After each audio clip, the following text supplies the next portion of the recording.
alladzina ya'kuluna amwalal yatama zulman innama ya'kuluna fi butunihim. Orang yang memakan hartanya anak yatim secara zalim maka sama juga makan api neraka. Sekarang menurut Anda berdalih, saya tidak makan, semoga sabar. Saya nyuri. Berarti kalau nyuri sepeda motornya anak yatim nggak apa-apa kan, nggak dimakan. Itu syarat itu. Maka cara maknanya gini, orang yang memakan harta anak yatim dalam kurung gajah merusak, gajah merugikan. Sehingga kata ya'kuluna amwalal yatama adalah ibaratun an aqallil ifsad. Makan itu kan sebanyak-banyaknya kan satu piring dua piring itu saja haram. Apalagi mengambil mobilnya, mengambil tanah. Sehingga kata ya'kuluna diganti kata yufsiduna yang merusak. Jadi itu namanya mafhum. Jadi mafhum itu, nah kadang mafhum itu awlawi itu lafaz yang disebut dengan mafhumnya itu maknanya ekstrim mafhumnya. Misalnya ada ayat fala taqul lahuma uffin, maka jangan pernah berkata pada orang tua kamu dus atau kufur. Kamu nggak bisa bilang gitu. Yang diharamkan itu mengatakan dus. Kalau musuh kayaknya enggak. Tidak bisa seperti itu. Kalau kata dus kecewa. Ya, ufin itu dalam bahasa Arab kata terjasa merasa tidak nyaman dengan orang tua itu orang Arab bilang ufin atau itu pokoknya ada enak. Kalau itu saja tidak boleh maka bilang kakek aneh dan jodoh tidak boleh. Nah kalau itu tidak boleh karena menyakitkan, ya misalnya orang tua itu tidak boleh karena menyakitkan, membiarkan orang tua sampai utang-utang bongo sampai pinjam-pinjam itu juga menyakitkan. Jadi kalau menyakitkan misal itu karena kata-kata, menyakitkan ekonomi itu secara kejiwaan. Sehingga ulama mengatakan semua bentuk yang menerangkan orang tua maka hukumnya haram. Itu semuanya dimafhum, difahami dari kata falat taqullah. Begitu seterusnya. Dan itu oleh ulama dibahkan bab mafhum dan mantuk. Ya saya baca beberapa teks aslinya. Fa'ika na'awla yusamma fa'wal khitab kadila lati falakakullahu ma'ufin ala tahdididur ili annahu asyadu wa ikana musawiyan sumyalah ma'khitab ayman nahu kadila lati aladina yakuluna amwala yatama ala tahdididul ikhram. Kalau haram makan anak yatim secara zalim haram, maka membakar harta anak yatim juga haram. Di annahu musawin lil akli fil itlaq, karena sama-sama merusak. Memakan harta anak yatim yang merusak harta itu, mencuri juga sama, membakar juga sama, menggasap juga sama. Nah pertanyaannya adalah hal bila lagu dari kaki asiyatun Allah dari yatun majaziyatun aw hakikiyatun. Lalu lafaz bisa dimaknani sejauh itu di dalamnya lafziyah, apa hukmiyah, apa kiasiyah. Misalnya gini, ini mungkin mudah dibagi ya. Saya misalnya punya satpam atau punya pembantu atau punya cadangan dalam bahasa pesantren itu 3 misalnya. Saya punya. Ya saya misalnya punya pembantu ya, atau dalam bahasa santri itu cadangan itu ada 3. Saya bakar rumah. Ketika ada tamu, Pak On datang, beliau datang, saya bilang, bakar silakan sini. Umar itu dengar, tapi yang dipanggil dan saya yang dipanggil bakar. Ali ya dengar, tapi katanya yang dipanggil bukan saya. Tentu saya panggil bakar itu karena spontan saya ingat itu bakar, sehingga manggil bakar. Tapi hakikat bakar adalah pengganti kata cadel. Jika kalau yang datang Umar ya saya nggak masalah, yang datang Ali ya nggak masalah. Karena butuh saya ada orang yang melayani. Sehingga lafaz yang disebut pun tidak jaminan adalah ini. Ini memang ada terima, tapi mau tidak mau kita harus belajar. Sehingga dalam kitab-kitab ulumul Quran diterangkan wiridan-wiridan atau perintah yang diberikan Nabi kepada sahabat meskipun disebut namanya tetap itu mutlak. Jadi misalnya Nabi berkata sama Mu'adz, karena kebetulan Mu'adz yang di depannya misalnya, yang Mu'adz ini juga Fakul berkuli sholatin Allahumma a'inni ala dzikrika wa syukrika wa husni ibadatik. Kita tahu semua hadis menyebut ya Mu'ad wahai Mu'ad. Kata Mu'ad ini mewakili semua umatnya Nabi harus terdidik kayak Mu'ad, meskipun yang disebut Nabi. Nah, ketika kita baca wiridan itu, karena kita mengkiaskan diri sama Mu'ad, menganalogikan diri dengan Mu'ad, sama-sama santrinya Kanjeng Nabi. Atau cara berpikir, Nabi itu ingin mendidik semua umat. Hukum yang di depan Mu'ad, maka Nabi menyebut Mu'ad. Tapi bukan hakikatnya itu khusus untuk Mu'ad. Itu namanya mafhum. Jadi mafhum itu satu makna yang dipahami meskipun itu tidak dilafalkan, tidak diucapkan. Ya begitu seterusnya. Ya saya teruskan supaya nanti makna Quran itu lebih. Ada yang lagi. Inja akum fasikum binabain fatabayyan. Terus fazkurullaha inda mas'alil haram. Di sini ada kata lagi fajidum tamanina jalda. Jadi begitu juga menyangkut adat. Adat itu bilangan. Ketika Al-Quran menyebut satu bilangan itu apakah mubalagah itu diekstrimkan atau punya makna sesuai bilangan itu? Misalnya begini, sampai kalau mantel sama seseorang, kalau dalam bahasa Jawa itu, meskipun kamu minta maaf saya 1000 kali tidak akan saya maafkan. Ternyata orang itu tidak bersekali, ya sudah nanti saya minta maaf 1001 kali, tak susui 1. Itu kamu mantel, tidak mesti kamu mantel, karena kamu menyebut 1000 kali itu saking mantelnya bahwa saya maafkan kamu itu mokal, meskipun Anda minta maaf 1000 kali. Tapi orang ini tetap jatuh, ya sudah saya tambah 1001. Itu tidak bisa seperti itu karena ada bilangan disebut Quran dalam konteks balaghah. Itu hanya mengekstrimkan satu kasus atau satu peristiwa. Itu di semua bahasa dunia, kalau kamu mantel sama istri atau mantel sama teman atau mantel sama tetangga, boleh ini nanti bungkuk nanti sujud, ya, tidak akan saya maafkan. Kamu bilang gini, ya, saya akan soal kamu sambil melata, sambil berangkat. Itu tutup saja. Jadi ini namanya mafhum. Mafhum itu kalimat yang tidak disebut, tapi maknanya pasti seperti itu. Jadi maknanya hanya gini dong. Kalau kamu minta maaf saya 1000 kali tidak akan saya maafkan. Maknanya hanya satu. Betapa bencinya orang itu pada itu aja. Maknanya betapa bencinya. Di sini juga ada kalimat misalnya. Ada beberapa kelompok sing Allah itu ngendikan la yukallimu wa la yanzuru ilaihi. Allah melihat saja enggak mau. Ngendikan saja enggak mau. Pertanyaannya adalah secara hakikat semua makhluk Allah dilihat Allah enggak? Dilihat. Tapi ada ayat wala yanzuru ilaihi, makhluk-makhluk seperti ini tidak dilihat Allah. Makna tidak dilihat adalah tidak diperdulikan. Hakikatnya Allah tetap melihat. Jadi ayat itu hanya menunjukkan betapa bencinya Allah sama Allah itu sampai diistilahkan Allah tidak berkenan. Jadi gak usah cuma begini. Oh, beneran Allah gak itu aku masih ada konangan wahai kasus. Jadi memang itu balap. Jadi ilmu yang harus dianalisis secara baik.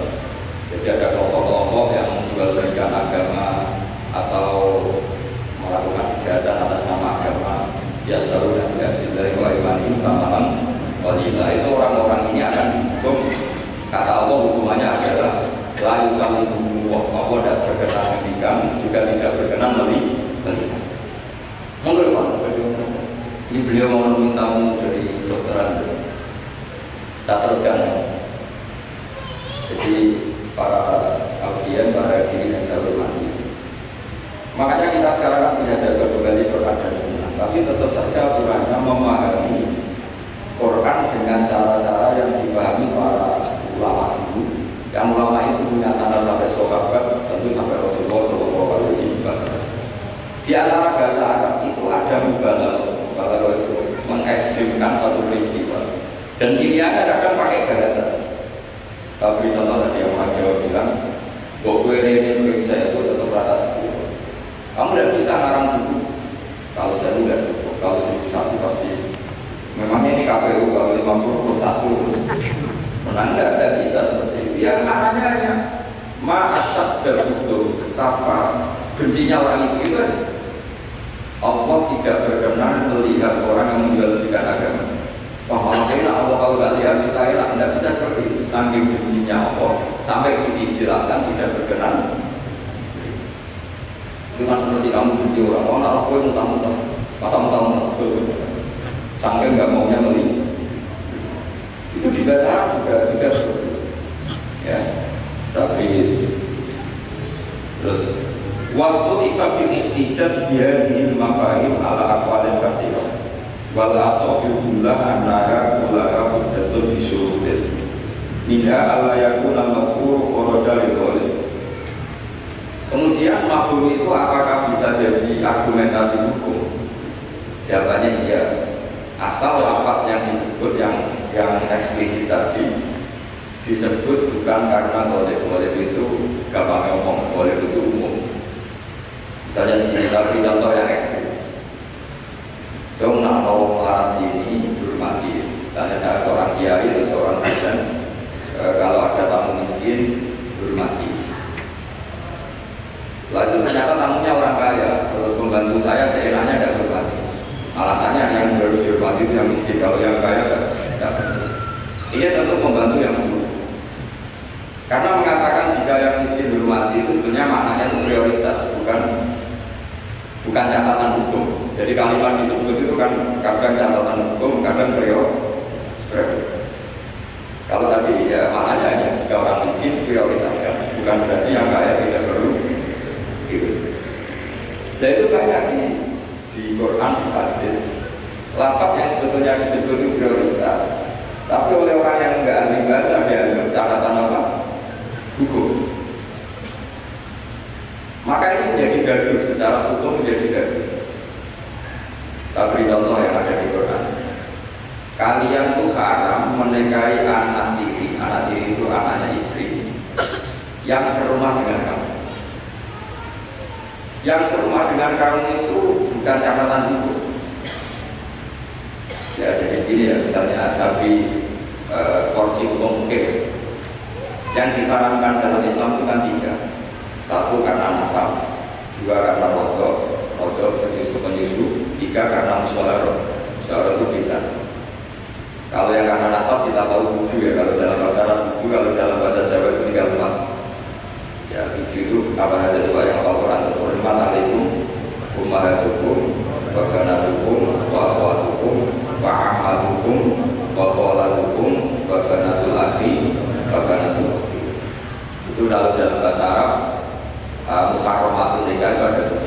Tapi orang Jawa bilang hanya 4. Nah memang 4. Karena orang Arab itu kan hitungnya ibu, putri, saudara putri, bulik dari bapak, bulik dari ibu, keponakan dari saudara lelaki, keponakan dari saudara perempuan. Kalau orang Jawa kan hitungnya bulik ya 1. Ya kan saudaranya bapak atau ibu kita bilang bulik. Kalau orang Arab enggak, kalau saudaranya bapak ammah, ya saudaranya bapak itu ammah. Kalau saudaranya ibu kola, maka dihitung juga wa ammatukum wa khalatukum.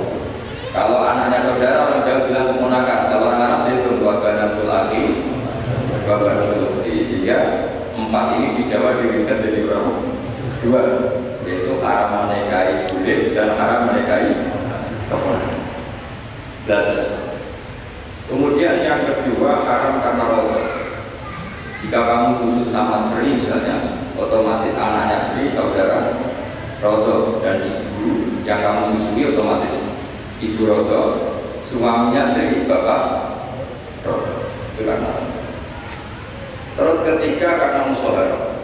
Jadi dengerin supaya jadi ahli hukum. Jadi masa Universitas Islam Indonesia tidak tahu muharramatul nikah. Kamu jangan ikut bahasa-bahasanya artis-artis gaul di Jakarta itu. Kalau orang sudah nikah malah namanya muslim, itu sebenarnya salah bahasa. Justru yang bisa dinikah itu harus ajnabiah orang lain. Kalau mahram malah nggak boleh dinikah, karena maknanya mahram itu orang yang haram dinikah. Jadi justru istri itu bahasa pakainya ajnabiah orang lain, yang buktinya boleh dinikah. Kalau mahram itu orang yang haram dinikah. Tapi ya sudah bahasa gaul gitu ya, ya itu saja ya. Itu kok Karena itu masalah, kalian itu salah sebetulnya. Makanya istri itu repot, di fikih itu repot. Fikih itu kalau bahasakan istri itu asnabi orang lain. Kalau anak itu anak, kalau istri itu tetap bahasanya asnabi orang lain. Jika sekali dicerai ya benar-benar menjadi orang lain. Kalau kita mati ya benar-benar menjadi orang lain. Artinya boleh dinikah. Jika kalau dalam pepatah Jawa ini ajarannya bapak saya, kamu dari situ. Kalau ajaran bapak saya, nah lucu ke anak sekarang itu bilang, berkorang mantan anak tapi sama mantan.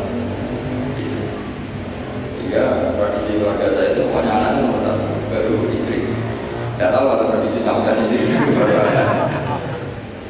Karena tadi cara berpikir anak itu selalu anak. Ya anak itu selalu anak. Tapi kalau istri tidak mesti. Kalau istri sampai cantik sampai mati gitu. Ya sudah selesai. Mesti nikah orang lain. Gak tahu nanti kalau disuruh ikut siapa ada tahu. Mesti apapun deh sih. Kalau kamu masuk neraka dia ikut yang masuk. Kalau masuk surga semua ikut yang kelas lebih. Saya teruskan. Terus haram ketiga itu karena musola disebut wa ummahatul muladiyat ternakum wa sawatukum terus wa ummahatul nisaikum apa? Wa ummahatul nisaikum ibu dari istri kamu apa kalau masih bilang mertua ya? Nah mertua dengan mantu hubungannya juga sama lagi mertua sama mantu hubungannya juga ya sama lagi misalnya kamu nikahi Sri berarti ibunya Sri sebagai apa? Mertua itu menjadi mertua itu dimujar rodil akdi sekedar akad kamu bilang mobil itu nikah kalau harus mujar di bawah itu langsung jadi mertua ya langsung jadi tapi kalau hubungan ibu dengan anak misalnya kamu nikahi janda punya anak cantik sudah perawan terus setelah kamu nikah dengan janda ini akad itu belum menjadi anak tiri menjadi anak tiri betul setelah kamu hubungan suami istri dengan ibu sama lagi ya jadi kalau menjadi mertua itu cukup akad tapi anak tiri menjadi anak tiri kamu yang haram dinikah itu hubungan suami istri sama ibu sebab itu agak rumit memang gitu. Kenapa demikian? Karena ya memang aturannya gitu makanya disebut warubah ibukumul lati fi hujurikum min nisaikumul lati kafaltum bi fa'ilam takunu kafaltum inna fa'ala junaha. Jadi kalau hubungan akad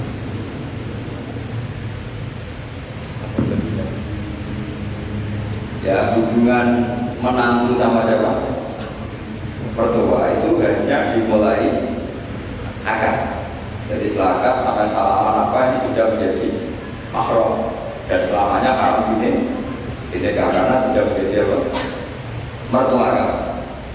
Tapi kalau orang yang kamu nikah itu punya anak putri itu menjadi anak tiri yang benar-benar berstatus anak tiri setelah hubungan. Ya, ini jelas, makanya disebut seperti itu. Tapi di situ ada catatan waroga ibukumul lati fi hujurikum anak tiri yang serumah. Yaitu semua ulama ngendikan kata fi hujurikum yang serumah itu diabaikan. Jadi tidak bisa misalnya gini, kamu nikah istri di Jogja punya anak tiri di Jakarta berarti halal karena ada itu sesat dan menyesatkan. Karena ada aturannya fi hujurikum itu kalimat yang disebut Allah itu normatif. Normatif artinya umumnya anak itu anak tiri itu serumah tapi bukan sebagai catatan hukum. Dan itu banyak sekali lafaz-lafaz yang disebut Allah atau disebut Rasulullah bukan sebagai catatan hukum tapi normatif. Itu kan seperti gini. Coba bukti kamu hormat tamu. Kalau ada tamu itu suguhi teh. Kalau ada tamu itu suguhi kopi. Itu normatif. Bukan berarti yang tidak nyuguhi kopi itu tidak menghormati tamu, tidak bisa seperti itu. Kalau tamunya darah tinggi kan malah mati. Nah, ulama itu berkompeten, sangat kompeten sekali memahami Quran. Mana lafaz yang disebut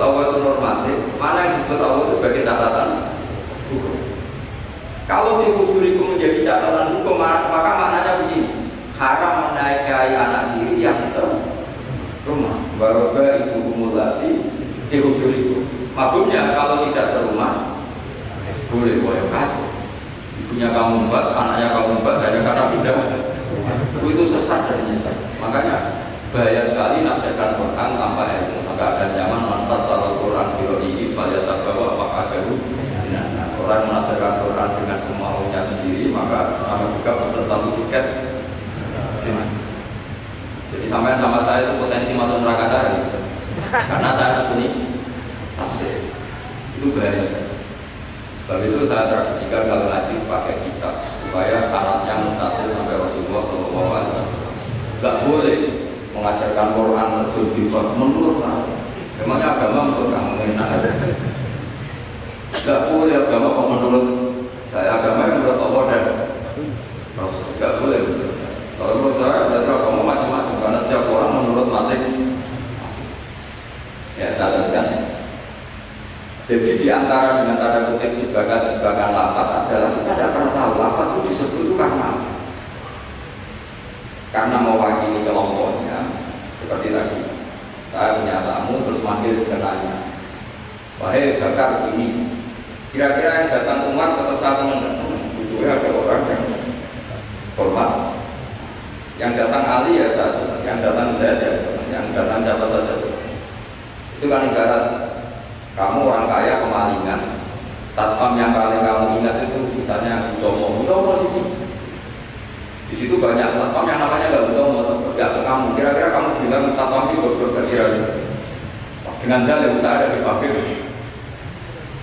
Karena makna menyebut kalimat tadi sekenanya, nyebut Utomo itu mewakili semua security. Cuma kebetulan yang kamu ingat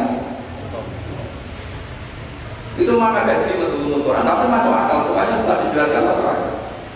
Ketika yang datang siapa saja kamu tetap matur nuwun, karena ada yang menolong. Nah, lafaz di Quran ya seperti itu.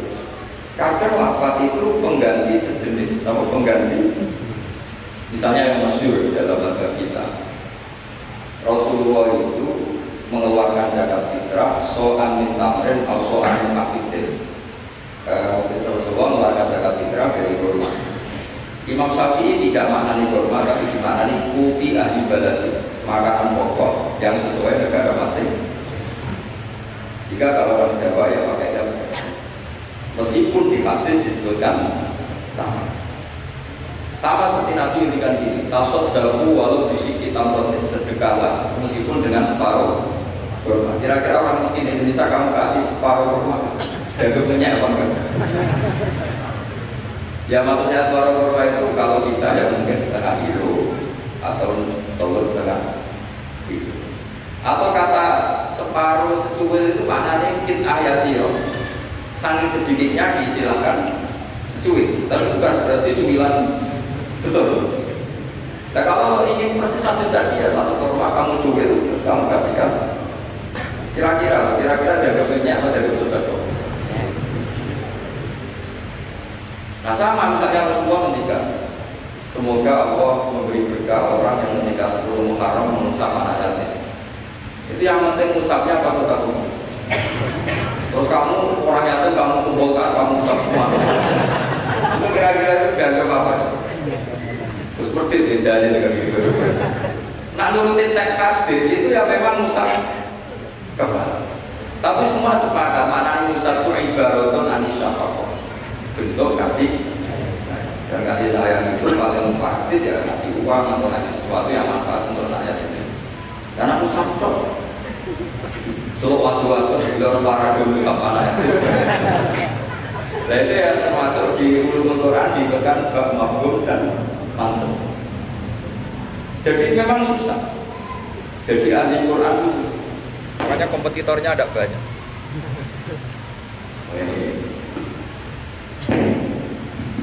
Ya jadi menjadi ahli Quran itu harus seperti ini ya.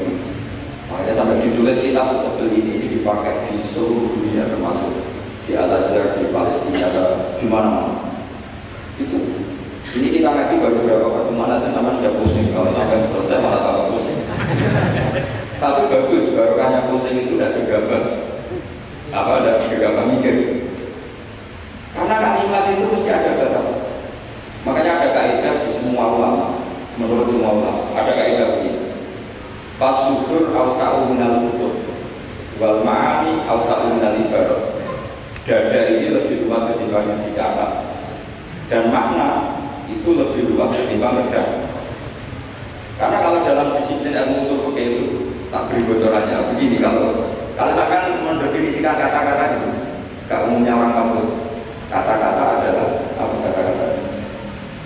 Kalau dalam ilmu ushul fikih begini, kata-kata adalah pilihan untuk mengekspresikan kehendak hati. Dan karena kehendak hati itu banyak dan tidak terukur, maka kata-kata ini hanya mewakili sebagiannya. Dari awal sudah disebut mewakili sebagian. Misalnya begini, ketika Rasulullah mewajibkan zakat padi misalnya atau zakat apa itu gandum, pikirannya Imam Syafi'i itu mewakili kata itu yang wajib zakat itu makanan. Sehingga Imam Syafi'i hanya mewajibkan apa?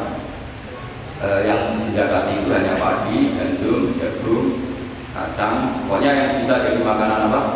Pokok. Kira-kira Imam Syafi'i itu tidak mewajibkan zakatnya kangkung, melon, mangga, karena tidak makanan. Tapi dalam mazhab lain enggak, ketika Rasulullah mewajibkan menzakatkan apa? Padi.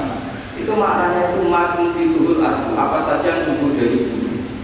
Sehingga kelompok ini termasuk isu Qurtubi mewajibkan zakat melon, apa, mangga, pokoknya semua buah-buahan, semua tanaman wajib zakat.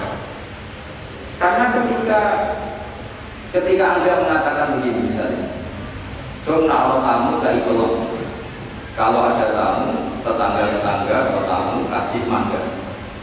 Sementara di rumah kamu itu ada mangga, ada melon, ada semangka. Maksud kamu itu didik anak supaya di rumah dengan memberi apa saja. Kebetulan yang kamu ingat melakukan mangga. Apa harus mangga? Tidak harus sama tak boleh. Gimana mana?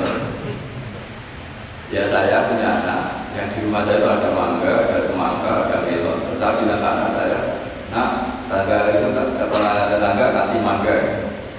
Kata mangga itu bisa diganti melon apa? Bisa, karena semangat saya adalah mendidik anak saya itu dermawan, peduli sama tetangga. Kebetulan yang ingat, mangga sudah ini tetangga. Lalu tetangga itu maknanya tetangga apa manusia? Sehingga pas itu ada tamu tapi tidak tetangga, kalau usah kayak ikan nggak tombol. Nah, makanya ini kan jadi PR. Berarti kalimat tadi, jom nak ono tonggo utawa jom kalau ada tetangga kasih mangga. Sebetulnya kalimat itu bisa diganti. Jom yang penting romo. Kata tonggo ora penting, mangga juga gak penting. Maka yang dikatakan kata-kata lafaz adalah mau bi'azbi'iza Allah. Jadi yang dikatakan lafaz adalah gelombang keinginan dari seseorang yang bergejolak di hati, kemudian diungkapkan. Tentu kalimat ini tidak cukup untuk menampung sekian keinginan. Akhirnya yang dilafazkan atau yang diucapkan hanya beberapa. Orang soleh itu bergelora di hatinya ingin mendidik anaknya itu dermawan, peduli, sopan, tahu sosial. Ya. Terus kan nggak mungkin kita pidato gitu ke anak kita. Akhirnya ya ngomong, cuma nalo tonggo kayak mager, nalo tonggo kayak duit, nalo tonggo kayak beras. Bareng gue kelaparan, gak dikepok. Ini kan nggak tetangga. Oh ya sabar. Mestinya kan soal tamu itu baru ini kan nggak tetangga, nggak masuk definisi. Maka memahami Quran itu susahnya di situ. Apakah lafaz itu disebut teks, maksudnya kalau dalam bahasa kampus? Apakah teks disebut itu untuk catatan hukum? Apa untuk tadi mafhum tadi apa ibaratun dan kata ibaratun ekspresi dari itu? Ya, seperti ini, misalnya kamu marah sama istri kamu, dosa dengan bu HP. Terus istri kamu malah ngambil ATM. Oh HP rawat malah gue. Sebetulnya melarang pakai HP itu saking mantelnya itu saja. Kalau HP saja dilarang, apalagi pakai alfa kamu. Tapi istri kamu enggak, saking gobloknya, bosan kamu. Yang kamu larang kan HP, nggak sama pakai alfa. Wah ya kacau. Maka sebuah teks atau lafaz kalau dalam bahasa Arab itu maknanya apa ya? Ya sudah seperti tadi. Saya berkali-kali contohkan yang awam. Ada seorang jika ada hijau cuma nabu itu memukul pakai tangan. Suatu saat istrinya lapor lagi, Pak Kiai sekarang nggak pakai tangan tapi nyadu. Ketika santrinya di kemarin, kenapa kamu masih nyadu istri kamu? Apa ayah dilarangnya apa? Kan pakai tangan ini pakai tangan. Kan beda. Ya itu kan keliru sekali karena maknanya jangan nabok itu pengganti dari kata jangan menyakiti, maka mulut dari ya haram, nyadu ya haram, meneratakan juga. Tapi lisan kan gak mungkin bisa mengungkap sekaligus apa yang kita ingin. Akhirnya lisan melakukan sesuatu yang hanya mewakili sekian. Makanya disebut fal ma'ani awsa'u minal ibarat. Makna itu lebih luas ketimbang tidak. Coba misalnya zaman Jenderal Sudirman, angkat senjata untuk Mesir Belanda. Terus pasukannya yang angkat kok.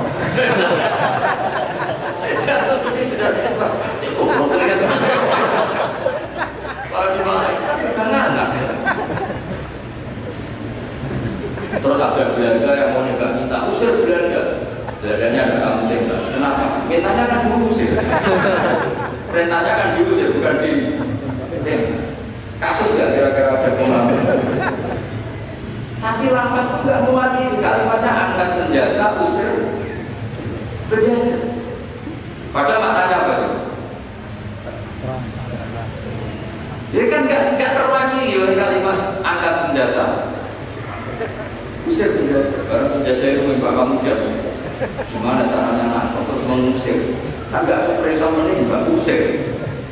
Itu kan kasus. Jadi makanya di antara syurutul mufassir yang paling pokok adalah mali yang bil-arabiyah. Dia punya kemampuan bersusastraan Arab. Karena gak bisa seorang mufassir menafsiri Quran tanpa punya kemampuan balaghatul Arab. Yaitu yang disebut Allah Ta'ala wa innahu latanzilu rabbil alamin nazala bihi ruhul amin ala qalbika litakuna minal munzirin bilisanin arabiyyin. Quran itu pakai lisan. Jika kalau dalam kitab-kitab besar diterangkan, ketika Rasulullah dikatakan begini oleh Allah, dia berkata Allah mata taqaddama min dzikra wa ta'akhkhara. Itu bukan berarti Nabi pernah bersandar, karena Nabi itu maksud itu terjaga dari dosa. Tapi itu ekspresi mahabbah. Seolah lagi itu ekspresi. Misalnya saya senang sama seseorang, mesti kalau ketemu saya sudah kamu tidak usah khawatir sama saya. Kesalahan-kesalahan kamu sudah saya maafkan. Sebetulnya itu hanya ekspresi maaf. Saking maafkannya sampai andaikan salah itu maaf. Bukan berarti menvonis kalau yang diomongin itu salah. Jadi itu ranah-ranah yang memang kita harus hadapi. Sama seperti begini di kata qadiyah itu pengarang kita kasifah. Doa itu ekspresi maaf. Doa itu bukan kalimat hukum. Kalau kalimat hukum itu kan iya atau tidak. Tapi doa itu tidak. Doa itu ekspresi mahabbah. Misalnya kita ketemu Zaid, kita bilang assalamualaikum warahmatullahi wabarakatuh. Semoga kamu dapat keselamatan. Gak perlu Zaid tersinggung. Memangnya saya celaka kalau sampai doa selamat. Kalau menurut mafhum didoain selamat itu kan berarti sebelumnya tidak selamat. Didoain pintar sebelumnya tidak pintar. Didoain kaya sebelumnya miskin. Tapi itu kata hukum, itu pemahaman secara hukum. Ya dan tidak. Kalau pemahaman secara peradaban dan itu orang mendoakan bukti senang ya sudah seperti itu. Ya semoga kamu sukses. Ketemu direktur ya kita bilang semoga kamu sukses. Terus direktur kita tersinggung. Ya sukses saya kembang kamu saja. Seperti itu. Mendoakan seperti itu bukti mahabbah, bukti senang. Allah karena saking senangnya kepada nabinya Allah ketika mengkhotbah, ketika dialog dengan Nabi memulainya dengan afallahu anka. Allah telah memaafkan. Itu bukan berarti sebelumnya Nabi melakukan kesalahan. Ekspresi mahabbah akan mengatakan demi. Jadi itu masalah-masalah yang tadi saya utarakan. Fal ma'ani awsa'u minal ibarat. Apa yang ada di hati ma'ani itu sesuatu yang kita kehendaki. Ma'ani dari mufrad makna, sesuatu yang Dan itu bergejolak jauh lebih dahsyat ketimbang redam. Jadi misalnya pagi-pagi nanti itu nang ibu nang sarapan. Ya sudah, itu ekspresi bentuk cinta orang tua kita ke kita bahwa bangun tidur itu ya itu terus sarapan. Tapi kalau misalnya anak ini melakukan selain sarapan asal menyenangkan orang tua ya semua. Jangan monoton terus harus sarapan perintah orang. Ada seperti itu. Nah sekarang faktanya itu banyak orang mengatakan secara tekstualistik atau secara harfiah itu dalam ilmu Quran bahaya sekali karena itu tidak mewakili. Saya beri sekian contoh bahwa teks itu kadang tidak mewakili. Misalnya ini masalul ladzina yunfikuna amwalahum fi sabilillah kamathali habbatin ambatat sab'a sanabila fi kulli sunbulatin mi'atu habbatin. Kan tidak semua padi itu punya sab'a sanabil, punya 7 tangkai. Ya, dan tidak semuanya satu tangkai berbiji 100. Itu bahasa Arab murni. Ibaratnya seperti itu, ya gajinya pasti ibaratnya seperti itu. Bahwa sedekah yang diterima Allah ibarat padi yang tumbuh dalam kondisi paling ideal. Dan orang Arab maupun orang Jawa atau orang mana saja biasanya mengekspresikan ideal itu pakai angka. Misalnya, wah itu sudah, dunia sak gunung. Itu maknanya kaya sekali. Padahal banyak orang punya gunung tidak kaya, karena gunungnya tandus. Tapi orang itu akan sepakat, itu kaya sekali, punya harta satu gunung. Kalau tadi ini abad-abadan dunia itu satu gunung, kita bisa langit. Ya semuanya ingin menunjukkan bahwa kaya raya yang tidak terhitung. Itu banyak di Quran seperti itu. Maka saya beri definisi ya supaya sampai nanti seperti itu. Apa yang dikatakan teks? Ma'u bi'abdi'izaiha Allah. Yang dikatakan teks adalah ekspresi dari gejolak batin ingin mengungkapkan keinginan. Karena batin ini bergejolak, teks ini hanya mewakili sebagian. Kayak tadi kamu ketakutan di dalam rumah, ada ular itu misalnya ibu atau bapak, mesti manggil kan? Kak ini, ingatnya kakaknya. Terus adiknya di situ, nggak ke situ. Kenapa kamu ke situ ada ular? Kan kakak panggil kakak, saya kan adik. Kira-kira kamu mantau nggak sama adik seperti ini kira-kira? Kok kalau semua ke sini.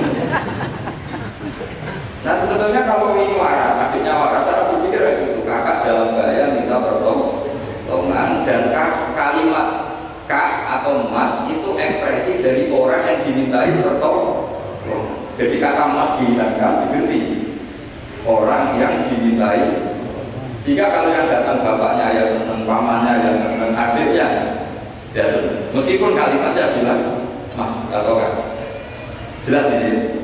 Itu dibabkan dan dibabkan di mafhum dan mantul. Ya, dibabkan di mafhum dan mantul. Satu sekali lagi. Di anahu innama khassa bidzikri wala badi fudurihi fiddini. Jadi ini jelas. Mungkin ada bacaan kita bahasa Arab bisa baca teksnya. Di anahu innama khassa bidzikri wala badi fudurihi fiddini. Kenapa menyebut si A si B? Karena yang kebetulan diingat. Tapi makna yang diinginkan kan siapa saja yang menolong karena ada ular meskipun menyebut seseorang. Ya kayak tadi misalnya satu rumah itu ada kakak, adik, paman. Terus ketika ada ular atau ada maling kita bilang kak tolong. Kak tolong itu sebetulnya mewakili siapa saja yang bisa menolong. Kebetulan yang pas diingat saat itu kan. Tapi ada yang datang pamannya ya senang, adiknya senang atau siapa saja. Jadi pertanyaannya adalah yang paling pokok dari itu adalah minta tolong, bukan kalimat kakak. Nah, yang kalimat kakak ini namanya apa? Disebut karena diingat, bukan disebut karena catatan hukum. Itu ada ilmunya. Berapa kalimat yang disebut karena yang diingat atau sebagai catatan? Kalau sebagai catatan hukum dia punya mafhum mukhalafah. Kalau tidak ya tidak. Misalnya begini, ada pernikahan Sri sama Zaid. Kemudian Zaid ini security atau dagang. Terus ketika tak panggil Zaid datang, yang datang Umar. Kan sama-sama dagang, tidak bisa kalau seperti itu harus Zaid karena mau makan. Nikah masa akan nikah ganti-ganti. Kan sama-sama dagang, ya tidak bisa. Lama-lama sampai majukan sama-sama manusia. manusia ya tidak bisa kalau kita seperti itu. Makanya lafaz disebut itu dilihat, disebutnya sebagai catatan hukum, apa sebagai tadi yang sedang jadi jelas ya, jadi itu ada aturan-aturan. Li'annahu innama khassa bi dzikri li ghalabati huduri fi. Terus kedua ada catatan lagi wa alla yakuna muwafiqan lil waqi'. Ya, di antara catatan hukum lagi sesuatu itu tidak lazim sebagai fakta. Kalau lagi sesuatu itu tidak lazim sebagai fakta. Misalnya begini, kita tahu yang namanya nasi itu makanan pokok. Ya, kita tahu tadi itu minuman. Ketika saya bilang, "Cung, saya ambilkan teh." Itu apakah maknanya itu teh? Apa maknanya itu minuman? Beda dengan mengatakan satu gelas ini bernama teh. Kebetulan itu teh itu namanya mengatakan sesuatu sesuai hakikat. Karena teh yang dikatakan. Tapi kalau mengatakan tamu saya ambilkan teh, ini pertanyaannya adalah teh itu menggantikan kata minuman. Apa memang harus? Jadi itu memang seperti itu. Sehingga di hadis banyak dawai Nabi itu diganti, tapi penggantinya harus ulama. Kalau tidak ulama namanya beda. Misalnya Nabi mengajari ini, anak-anak kamu ajarin panah. Dulu alat perang itu ya panah. Terus di era modern kamu tetap pakai panah, maksudnya pakai bed. Karena Nabi dawuhnya panah. Ya tak kalau tidak. Jadi seperti ya tadi seperti itu. Karena Nabi ketika mengatakan panah adalah ibaratun an alatil harbi, implementasi dari alat perang yang zaman itu panah. Itu kan sama seperti Nabi ajari anak kamu berkuda. Dulu alat perang transportasinya itu alatnya itu kuda. Sekarang musuh pakai pesawat tempur, kamu pakai ya tentu itu tidak relevan. Nah kalau gitu berarti ini di Quran itu jelas ada kalimat ini. Walsoi lawal minggu lawal hamil larikat kabua bersihnya. Kamu sampai nikmat ada kuda, ada unta, ada macam-macam. Terus di antara ayat misalnya kita tahu ala duri semata dulu ni'mat rabbikum kita tahu itu alaihi wa taqulu subhanalladzi sakhkhara lana hadza wa ma kunna lahu muqrinin wa inna ila rabbina lamunqalibun. Saya bikin unta, saya bikin kuda, saya bikin khimar, saya bikin bidon, supaya kalau kamu sudah tenang di atas punggungnya, kamu berdoa subhanalladzi sakhkhara lana. Terus kamu karena tekstualistik, kalau naik Innova gak baca doa itu, naik pesawat ini kan tidak mudah. Kira-kira dibilang saraf juga kira-kira. Kamu bilang, oh ayatnya tentang kuda ini Innova. Tapi cara pahami kita tidak seperti itu. Kata kuda di situ adalah alatul markab, alat berkendara. Kata unta di situ adalah alat berkendara. Maka semua transportasi atau alat transportasi kita kalau naik dia tetap berdoa subhanalladzi sakhkhara lana. Dan itu terus ya, jadi ngaji pertemuan ini ketika kaidahnya apa? Falahani awsa'u minal ibarat wasudur awsa'u minal kutub. Itu semua ulama pasti bilang seperti itu. Kalau sama belum pernah bilang berarti belum ulama. Makanya ini dimulai sekarang. Untuk saja ulama bisa pakai kaidah falahani awsa'u minal ibarat wasudur awsa'u minal kutub. Itu nanti kalau sama sudah pintar itu pintar betul, bukan pintar atau pintar betul, karena memang seperti itu. Sehingga misalnya Rasulullah dulu, tofa Rasulullah rokiban, Nabi tawaf secara berkendara. Saat itu tentu naik pun. Sekarang orang-orang sepuh pakai kursi. Jangan terus bilang dulu Nabi naik unta, maka orang sepuh nggak boleh pakai kursi roda, harus pakai unta. Dia tahu polisi Arab mana-mana. Jadi karena dulu Nabi sudah berumur dan beliau tidak suka memaksakan, dan itu menunjukkan kalau tawaf secara berkendara itu sah, boleh, beliau naik unta sampai terbang. Akhirnya kesimpulan hukumnya apa? Boleh berkendara saat sudah untanya dibuat. Maksudnya harus pakai untanya Lama-lama nanti nggak boleh tua sekarang. Dulu Nabi tua langsung lama ini sudah ramai tidak boleh. Ya repot kalau kamu perdebatkan begitu terus ya repot. Ya karena tadi ketika Nabi naik unta itu semangatnya Nabi adalah mempermudah umatnya, terutama bagi yang itu tua. Semangat yang ingin dimaklumatkan Nabi itu, wahai umatku, kalau kamu sudah tua jangan memaksakan jalan, berkendara atau cari alat yang menjadikan kamu. Nah itu tentu tidak tersampaikan semuanya dengan redaksi. Tapi dadanya Nabi bergejolak ingin mengimplementasikan bahwa agama ini yuridu wa birumul yusra wala yuridu birumul usra. Walaupun tentu gejolak ini kan nggak terwakili oleh lafaz. Seperti kamu bilang istri kamu, di saat cinta kamu karena kamu cantik, itu bukti senang saja. Nah bujurnya cerdas, berarti kalau saya kena senang. Wah dia repot. Padahal kalimat itu maknanya kan gitu. Di saat senang kamu karena kamu cantik. Maksudnya kalau tidak cantik, kalau tidak ada cantiknya. Tapi tidak seperti itu. Pokoknya kamu itu ingin gombal, ngomong itu. Jadi makanya Pak Hasan juga ingat-ingat ya Pak. Fasudur ausawunan bahwa dada kita ini lebih luas ketimbang yang kita tulis. Yang dada kita lebih luas ketimbang yang kita. Terus wal ma'ani ausawunan makna yang kita kehendaki itu jauh lebih luas ketimbang redaksi. Karena tadi kita manggil security misalnya si A, yang datang selain si A juga nggak masalah. Karena kata si A tadi hanya keterbatasan kita sebagai manusia, sehingga harus menyebut satu orang. Padahal siapa saja nggak masalah. Karena butuhnya kita ada yang menolong atau ada yang membantu. Ya satu lagi yang falmaani ausa'u minal ibarat wasudur ausa'u minal